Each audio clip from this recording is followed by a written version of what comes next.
노년을 현명하게 보내는 법, 죽음을 마주할 때 비로소 보이는 삶의 진정한 의미. 천개의 고언입니다. 오늘은 당신을 위한 인생 철학 에세이 한 편 올리겠습니다.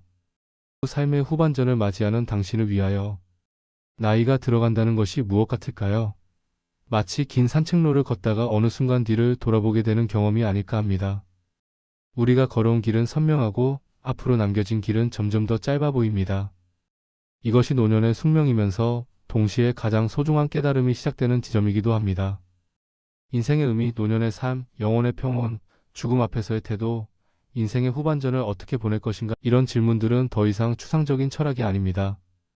우리가 매일 마주해야 하는 현실입니다. 생각해보면 인생 초반에는 많은 사람들이 미래를 향해 열심히 달려갑니다. 더 많은 것을 얻고 더 높은 지위에 오르고 더 큰 성공을 거두기 위해 힘껏 노력하죠. 하지만 인생의 후반전에 들어선 지금 우리는 한 가지 진실과 마주하게 됩니다. 혹시 느껴지시나요? 모든 것은 결국 같은 곳으로 돌아간다는 그 느낌 말입니다. 죽음은 부끄럽거나 두려워할 대상이 아니에요. 오히려 그것을 정직하게 마주할 때 우리는 비로소 지금까지의 삶을 올바른 관점에서 바라볼 수 있게 됩니다. 이 글은 노년의 지혜를 찾는 당신과 함께 죽음을 외면하지 않고 그 앞에서 어떻게 평온한 영혼을 갖출 수 있을지에 대해 천천히 생각해 보려고 합니다.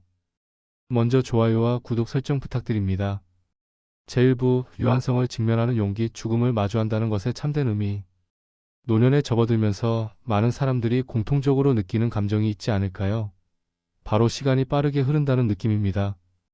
젊을 때는 수십 년이 무한히 길게 느껴졌던 시간이 이제는 손가락 사이로 흘러내리는 모래알처럼 느껴집니다. 이건 단순한 심리 현상이 아니에요. 우리가 드디어 인생이 유한하다는 사실을 체감하기 시작했다는 뜻입니다.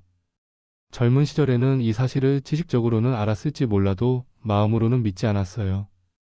아직 먼 미래의 일이다라고 생각했으니까요. 그런데 어느 순간부터 깨닫게 되죠. 그 먼 미래가 이렇게 가까워졌다는 걸 말입니다. 그런데 죽음을 외면하지 않는다는 것은 무엇을 의미할까요? 이것이 죽음을 두려워하거나 절망에 빠지라는 뜻은 아니에요. 오히려 그 정반대입니다. 이것은 인생의 마지막이 있다는 사실을 진심으로 받아들이고 이 인식을 통해 오늘 하루하루를 더 의미 있게 살아가겠다는 강한 의지예요. 역사 속의 현인들도 비슷한 말을 했습니다. 스토아 철학자 마르쿠스 아우렐리우스는 매일 아침 명상할 때 자신이 죽음에 가까워지고 있다는 사실을 상기했어요. 이를 통해 그는 당일의 시간을 더욱 소중히 여기고 불필요한 감정적 흔들림에 덜 빠지게 되었다고 말했습니다. 노년에 이르러 우리가 깨달아야 할 것은 이런 것이 아닐까 합니다. 죽음에 대한 인식은 두려움을 주지 않고 오히려 자유를 준다는 거죠. 우리가 젊었을 때를 생각해보면 다른 사람들의 평가에 얼마나 민감했나요? 누군가가 자신을 어떻게 평가할까봐 얼마나 많은 마음을 썼나요? 자신의 지위를 유지하려 애써야 한다고 생각했고 자신의 부를 드러내야 한다고 느꼈으며 자신의 능력을 계속 증명해야 한다는 강박관념에 시달렸어요. 하지만 죽음을 진정으로 마주할 때 이 모든 것들이 얼마나 의미 없는 것인지 비로소 깨닫게 됩니다. 죽음 앞에서는 왕과 거지가 다르지 않죠. 부자와 빈자의 구별도 사라집니다. 유명인과 무명인의 차이도 없어지죠. 이런 깨달음은 절망이 아닙니다. 오히려 이것은 해방입니다. 우리를 올가매었던 무수한 규칙과 기준과 경쟁과 비교 속에서 드디어 벗어날 수 있다는 뜻이에요. 혹시 이런 경험을 해보셨나요? 노년을 살아가면서 오늘부터 시작할 수 있는 작은 실천이 하나 있습니다. 매일 아침 또는 저녁, 조용한 순간에 자신의 유한성에 대해 생각해 보세요. 이것이 두렵거나 슬프다면 그 감정을 회피하지 말고 직면해 보세요. 그 감정 너머에는 어떤 종류의 평온함이 있을까요? 시간이 유한하다는 사실이 오늘 이 순간을 더욱 소중하게 만들지 않을까요? 내가 반드시 의미 있는 무언가를 이루어야 한다는 강박에서 벗어날 수 있지 않을까요? 단순히 존재한다는 것만으로도 충분하다고 느낄 수 있지 않을까요? 이것이 제1부의 핵심이라고 할 수 있습니다. 죽음을 마주하는 것은 죽음을 준비하는 것이 아니라 비로소 살기를 배우는 것이라고 생각해 봅니다. 제2부 무상함을 수용하는 지혜, 허무함에서 평온함으로의 여정. 인생의 후반전에 들어서면 많은 사람들이 흔히 겪는 감정이 있어요. 바로 허무감입니다. 모든 것이 부질없다. 아무리 노력해도 죽으면 다 끝난다. 내가 지금까지 이루었던 것들이 과연 무슨 의미가 있을까? 이런 생각들이 머릿속에 떠오르면 마치 큰 먹구름이 맑은 하늘을 덮는 듯한 기분이 들어요. 많은 사람들은 이 감정을 피하고 싶어 합니다. 더욱 바쁘게 움직이고 더욱 많은 활동에 참여하고 더욱 큰 목표를 세움으로써 이 허무함을 덮어버리려고 하죠. 그런데 혹시 다르게 생각해 볼 수 있을까요? 우리가 알아야 할 중요한 진실이 하나 있어요. 허무함 자체는 부정적인 감정이 아니라 올바른 인식의 시작이 아닐까 합니다. 자연을 관찰해 보세요. 봄에 꽃이 피면 여름에 성장하고 가을에 떨어지고 겨울에 죽습니다. 그리고 다시 봄이 와요. 이 모든 것이 반복되죠. 꽃은 자신의 수명이 짧다는 것을 알고 피어납니다. 새는 자신이 다시 만들어야 한다는 것을 알면서도 둥지를 만들어요. 자연은 무상함을 전혀 두려워하지 않습니다.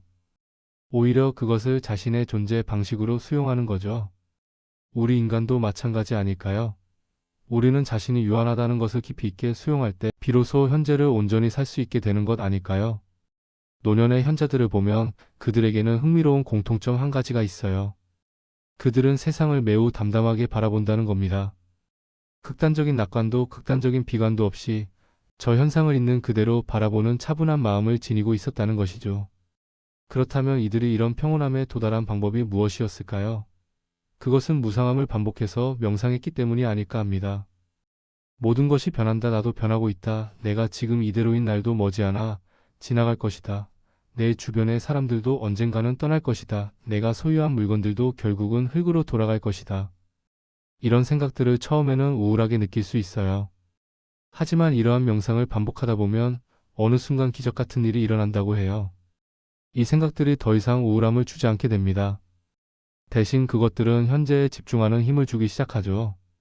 예를 들어 손주와 함께 시간을 보낸다고 생각해 보세요. 만약 당신이 모든 것은 결국 사라진다는 생각에만 빠져 있다면 그 순간은 슬프고 허무할 거예요. 하지만 만약 당신이 지금 이 순간이 영원히 돌아오지 않을 것이라는 사실을 깊이 있게 받아들인다면 그 순간은 얼마나 귀하고 소중한지를 느낄 수 있지 않을까요? 이것은 무상함에서 평온함으로의 전환이 아닐까요? 허무감은 우리를 절망시키려는 것이 아니에요.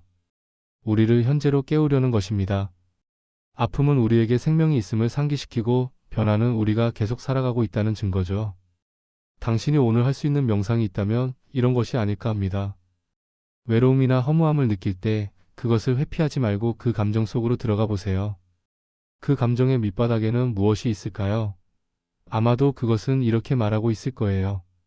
당신의 인생은 소중하고 당신이 여기에 있다는 것은 기적이고 이 모든 순간들은 영원히 돌아오지 않을 것입니다. 이러한 명상으로써 당신의 평온함이 비로소 시작될 수 있다면 좋겠습니다. 제3부 손에서 놓는 법, 집착을 버리고 발견하는 진정한 자유. 인간이라는 존재의 가장 근본적인 특징이 무엇일까요? 생각해보면 그것은 붙잡고자 하는 욕구가 아닐까 합니다. 우리는 물질을 붙잡으려 해요. 집, 자동차, 금전, 옷, 음식. 이것들을 모으고 지키고 보호하는 것이 마치 우리의 존재를 확인시켜주는 것처럼 느껴지니까요. 우리는 관계도 붙잡으려 합니다. 자식들이 우리의 기대대로 살기를 원하고 배우자가 우리의 곁에 영원히 있기를 원하고 친구들이 항상 우리를 필요로 하기를 원해요. 우리는 정체성을 붙잡으려 해요. 남보다 우월하다는 느낌, 타인에게 인정받는 지위, 놓치기 싫은 사회적 역할들. 이런 것들을 놓지 않으려고 필사적으로 애씁니다. 그리고 우리는 시간을 붙잡으려 해요. 젊음, 활력, 기억, 과거의 영광. 모든 것이 점점 흐려지고 사라져가는데 우리는 그것들을 붙잡으려고 절실히 노력합니다. 노년에 이르면 우리는 이 모든 것을 붙잡을 수 없다는 사실을 배우게 되죠. 하지만 혹시 이것이 비극이 아니라 해방의 기회일 수도 있지 않을까요? 손가락 사이로 물을 흘려버리려고 해보세요. 물은 손가락 사이로 흘러나갑니다. 그리고 당신의 손에는 차가운 습기만 남아요. 하지만 반대로 손을 펴서 하늘을 향해 열면 어떻게 될까요? 그러면 햇빛이 손 위에 내려앉을 거고 바람이 지나갈 때 그 감촉을 느낄 거고 빗방울이 떨어질 때 그 신선함을 경험할 것 같아요. 집착을 놓는다는 것은 이런 의미가 아닐까 합니다. 우리는 수십 년을 무언가를 붙잡으려고 애써왔어요. 그리고 그 과정 속에서 얼마나 많은 기쁨을 놓쳤는지 생각해보면 가족과 함께 할 수 있는 시간을 놓쳤고 일상 속의 아름다움을 놓쳤고 우리 마음속의 평온함을 놓쳤던 것 같아요. 노년에 들어서면 이제는 달라질 수 있지 않을까요? 우리는 더 이상 무언가를 증명할 필요가 없지 않을까요? 우리는 더 이상 누군가보다 우월해야 하지 않고 더 이상 미래를 위해 현재를 희생해야 하지 않습니다. 한 심리학자의 말이 생각나요. 대부분의 인간적 고통은 현실이 우리의 기대와 다를 때 발생한다. 만약 우리가 기대를 놓는다면 고통도 사라질 것이다. 이것이 바로 노년의 선물이라고 생각해 봅니다. 그렇다면 구체적으로 우리는 어떻게 집착을 놓을 수 있을까요? 첫째, 소유물에 대한 집착을 놓으면 어떨까요? 당신의 집이 얼마나 큰지, 당신이 어떤 차를 타는지, 당신의 옷이 얼마나 비싼지 이런 것들이 정말 당신의 가치를 결정할까요? 아니에요. 오히려 이런 것들은 당신을 무겁게 만들 뿐입니다. 당신의 남은 인생을 더 가볍게 만들 수 있지 않을까요? 둘째, 타인의 기대에 대한 집착을 놓으면 어떨까요? 자식이 당신의 기대대로 살지 않을 수도 있어요. 그것이 문제가 될까요? 타인의 삶은 타인의 것입니다. 당신은 당신의 삶을 살면 되지 않을까요? 셋째, 과거의 영광에 대한 집착을 놓으면 어떨까요? 당신이 과거에 이루었던 성과는 훌륭했을 거예요. 하지만 그것은 이미 지나간 것입니다. 그것을 붙잡고 살면 우리는 현재를 놓치게 되지 않을까요? 넷째, 미래에 대한 불안감을 놓으면 어떨까요? 미래는 당신이 통제할 수 없어요. 불안감은 오직 현재의 마음만 파괴합니다. 이것을 실천하기 위한 간단한 명상이 있다고 해요. 한번 함께 해볼까요? 당신의 손을 꽉 쥐세요. 주먹이 얼마나 긴장되는지 느껴보세요. 당신의 팔에 얼마나 힘이 들어가는지 느껴보세요. 이것이 집착의 상태예요. 이 상태가 얼마나 필요한지 감각해보세요. 그 다음 천천히 손가락을 펼쳐보세요. 한 손가락씩 천천히. 각 손가락을 펼칠 때마다 당신이 놓는 것 하나를 명상해보세요. 물질적 집착, 관계적 집착, 나라는 것에 대한 집착, 미래에 대한 불안감, 과거에 대한 후회. 손이 완전히 펼쳐졌을 때 당신의 팔과 어깨가 얼마나 편해졌는지 느껴보세요. 이것이 자유의 상태예요. 당신의 남은 인생에서 이 손을 펼친 상태로 살아보세요. 가능한 한 자주 이 자유의 감각을 기억해보는 거죠. 제4부 경쟁에서 연민으로, 성취에서 존재의 기쁨으로. 우리가 젊었을 때 삶은 어떤 모습이었을까요? 경쟁의 장이었어요. 누군가보다 앞서가야 했고 누군가를 제치고 앞으로 나아가야 했으며 자신의 위치를 계속해서 지켜내야 했습니다. 직장에서 승진을 놓치지 않기 위해 경쟁했고 사회에서 인정받기 위해 경쟁했으며 심지어 자신의 가족 내에서도 무의식적으로 비교하고 경쟁했어요. 이 경쟁은 당신의 삶을 소진시켜요. 계속되는 긴장, 끝없는 비교, 부족함에 대한 불안감. 이런 것들이 우리의 마음을 짓누릅니다. 하지만 노년에 들어서면서 우리는 다른 관점을 가져야 하지 않을까요? 동창회에 가보세요. 함께 출발했던 사람들이 이제 다양한 인생을 살고 있을 거예요. 어떤 사람은 큰 성공을 거두었고 어떤 사람은 평범한 삶을 살았어요. 어떤 사람은 행복해 보이고 어떤 사람은 고민 속에 있어 보입니다. 그리고 거기서 우리는 깨닫게 되죠. 결국 우리 모두 같은 길을 가고 있다는 거 말이에요. 큰 성공을 거둔 사람도 평범한 삶을 산 사람도 결국 같은 순간을 맞이할 거 아닐까요? 이 깨달음은 우리는 경쟁 상대가 아니라 동행자라는 생각이 들게 하지 않나요? 우리는 모두 같은 여정을 하고 있는 사람들입니다. 다만 각자의 속도가 다를 뿐이라는 것이죠. 이 깨달음이 생기면 뭔가 신기한 일이 일어나요. 다른 사람의 성공이 눈에 거슬리지 않게 되어요. 오히려 그것을 축하할 수 있게 됩니다. 누군가가 고통받는 것을 보면 그를 미워하거나 비난하는 대신 연민을 느끼게 되죠. 그 사람도 나처럼 어려움을 겪고 있구나. 그 사람도 나처럼 완벽하지 않은 존재구나. 그 사람도 자신의 방식대로 최선을 다하고 있는 것이겠지. 이런 생각들이 당신의 마음에 들어오면 세상을 보는 방식이 완전히 바뀌지 않을까요? 또한 노년에 들어서면서 성취의 의미도 달라지지 않을까 합니다. 젊을 때 우리가 추구했던 성취, 더 높은 지위, 더 많은 돈, 큰 명성 이런 것들은 정말 우리의 내적인 욕구에 기인한 것이었을까요? 아니면 외부의 기대에 기인한 것이었을까요? 정직하게 자신에게 물어보세요. 당신은 정말로 그런 성취를 원했을까요? 아니면 다른 사람들이 당신이 그런 성취를 이루기를 원했던 걸까요? 노년에 들어서면 우리는 이 질문에 올바른 답을 할 수 있는 위치에 있어요. 그리고 많은 사람들이 깨닫게 되죠. 실제로 우리가 원했던 것은 그런 성취가 아니라 평온함이었다는 거요. 그렇다면 성취에 대한 집착을 놓고 대신 존재의 기쁨을 발견해 보면 어떨까요? 존재의 기쁨이란 무엇일까요? 정말 간단한 거예요. 당신이 오늘 아침에 눈을 뜨고 태양이 떠올랐고 당신의 심장이 계속 뛰었다는 사실. 이것이 기쁨이에요. 당신이 좋아하는 음악을 들었을 때 그 소리가 당신의 귀에 도달했다는 사실. 이것이 기쁨입니다. 당신이 손주의 손을 잡았을 때 그 손의 온기를 느낀 사실. 이것이 기쁨입니다.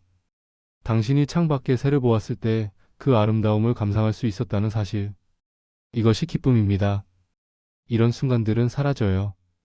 하지만 그것들이 존재했다는 사실은 영원하지 않을까요? 그리고 당신이 그것들을 경험할 수 있었다는 것 자체가 축복 아닐까요? 노년에 당신이 이러한 경험을 할 수 있는 작은 실천이 있다면 이런 것들이 아닐까요? 매일 3가지 감사의 순간을 기록해 보세요. 성취가 아닌 단순한 존재와 경험의 순간들을 말이에요. 아침 햇살이 따뜻했던 순간, 누군가와 나눈 진정한 대화, 당신이 도움을 줄 수 있었던 순간, 당신이 누군가의 웃음을 볼 수 있었던 순간, 이런 것들을 기록하다 보면 당신의 삶이 정말 성취로 가득 찼다는 걸 깨닫게 될 거예요. 다만 그것들은 경쟁적인 성취가 아니라 실존적 성취라고 할 수 있겠죠. 제5부 통합과 기환 새로운 인생 간의 확립과 현명한 노년의 설계. 앞의 내부에서 우리가 함께 살펴본 것들이 무엇이었을까요? 첫째, 우리는 자신의 유한성을 직면했어요. 이를 통해 우리는 현재에 더욱 집중할 수 있는 자유를 얻었습니다. 둘째, 우리는 무상함을 수용해 봤어요. 이를 통해 우리는 허무감에서 평온함으로 나아가는 경로를 발견했습니다. 셋째, 우리는 집착을 놓는 법을 배웠어요. 이를 통해 우리는 진정한 자유의 맛을 알게 되었습니다. 넷째, 우리는 경쟁의 마음을 넘어 연민의 마음으로 성취의 추구를 넘어 실존의 기쁨으로 나아갔어요. 이를 통해 우리는 타인을 향한 열린 마음을 가지게 되었습니다. 이제 우리는 이 모든 것들을 통합해 볼 차례인 것 같아요. 인생이란 무엇일까요? 생각해보면 그것은 여행이 아닐까 합니다. 그리고 당신은 이제 그 여행의 후반전에 있어요. 당신은 목적지에 거의 다 왔습니다. 여행 초반에 우리는 도착점에 도달하기 위해 서둘렀어요. 길 위의 풍경을 둘러볼 시간이 없었죠. 다른 여행자들과 경쟁했고 자신이 가진 짐을 자랑했습니다. 하지만 이제 여행의 끝이 보여요. 그리고 이 깨달음이 우리에게 주는 선물이 무엇일까요? 그것은 지금 이 순간을 완전하게 살 수 있는 기회가 아닐까 합니다. 당신의 남은 인생을 어떻게 설계할 것인지 함께 생각해보면 중요한 것이 무엇일까요? 첫째, 진정성일 것 같아요. 이제 당신은 더 이상 다른 사람들의 기대를 만족시키기 위해 살아야 하지 않습니다. 당신의 진정한 마음이 원하는 것이 무엇인지 물어보세요. 그것이 무엇이든 그것을 따라가면 어떨까요? 둘째, 단순함일 것 같아요. 당신의 삶을 단순하게 만들어 보면 어떨까요? 불필요한 것들을 치워내고 필요 없는 관계를 정리해 보세요. 당신의 집에서, 당신의 마음에서 불필요한 것들을 비워내면 당신의 정신이 더욱 맑아질 것 같아요. 셋째, 사람과의 연결 문제가 아닐까요? 당신과 타인 사이의 관계를 다시 생각해 보세요. 당신이 누군가에게 줄 수 있는 것이 무엇일까요? 물질적인 것이 아닌 정신적인 것들을 말이에요. 당신의 경험, 당신의 이야기, 당신의 사랑. 이런 것들을 나누면 어떨까요? 넷째, 성장일 것 같아요. 이제는 성장할 나이가 아니다라고 생각할 필요가 있을까요? 노년도 훌륭한 배움의 시간 아닐까요? 새로운 것을 배워보세요. 당신이 항상 해보고 싶었지만 미뤄왔던 것이 있다면 지금이 할 시간이 아닐까요? 다섯째, 감사일 것 같아요. 매일을 감사 속에서 시작해보면 어떨까요? 당신이 숨을 쉴 수 있다는 것에 감사하고, 당신의 주변에 사람들이 있다는 것에 감사하고, 당신이 이렇게까지 살아올 수 있었다는 것에 감사해 보세요. 이제 이것을 위한 구체적인 실천 방안이 있다면 이런 것들이 아닐까 합니다. 첫째, 아침 의식 모닝 리추얼 수립해보기. 매일 아침 조용한 시간을 가져보세요. 명상, 기도, 일기쓰기, 산책 등 당신이 평온함을 느끼는 활동을 하면서 다음 질문들을 자신에게 물어보면 어떨까요? 오늘 내가 누군가에게 줄 수 있는 것은 무엇인가? 오늘 나는 무엇을 감사할 수 있을까? 오늘 나는 무엇을 가볍게 놓을 수 있을까? 둘째, 인간관계의 재정의. 우리 주변의 관계들을 다시 살펴보면 어떨까요? 혹시 의무감에서만 이어가던 관계는 없나요? 반대로 함께 있으면 자연스럽게 웃음이 나오고 마음이 편해지는 관계들은 무엇인가요? 노년의 소중한 시간을 정말 의미 있는 만남에 쓰면 어떨까요? 당신을 기쁘게 하는 사람들, 영감을 주는 관계들에 더 많은 시간과 정성을 기울여 보세요. 그 과정 속에서 당신도 누군가에게 큰 존재가 될 것 같아요. 진정한 친구, 손주들의 순수한 웃음, 당신을 있는 그대로 받아주는 사람들. 이런 관계들 속에서 당신은 생각보다 훨씬 더 많은 것을 얻을 것 같아요. 그리고 그 과정 속에서 당신 자신도 누군가에게 그런 존재가 될 수 있을 거고요. 셋째, 유산의 재정의. 전통적으로 유산은 물질적 재산을 의미했어요. 하지만 당신이 남길 수 있는 가장 큰 유산이 무엇일까요? 혹시 그것은 당신의 이야기, 당신의 가치관, 당신의 사랑이 아닐까 합니다. 당신의 손주들에게 당신의 인생 이야기를 들려주면 어떨까요? 당신이 배운 교훈들을 공유해보세요. 당신의 조건 없는 사랑을 전해보세요. 이런 것들이 훨씬 더 오래 남을 것 같아요. 넷째, 미지의 영역 탐험. 당신이 항상 하고 싶었지만 미뤄왔던 것이 무엇인가요?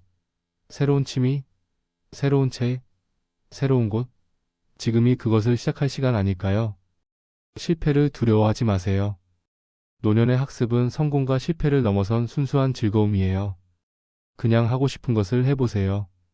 다섯째, 죽음에 대한 현실적 준비. 죽음을 정신적으로 수용했다고 해서 현실적인 준비를 미루어서는 안 될 것 같아요. 당신의 유지, 장래, 재산에 관한 문서들을 정리해보면 어떨까요? 이것이 부담스럽게 느껴질 수도 있겠지만 실제로는 큰 선물입니다.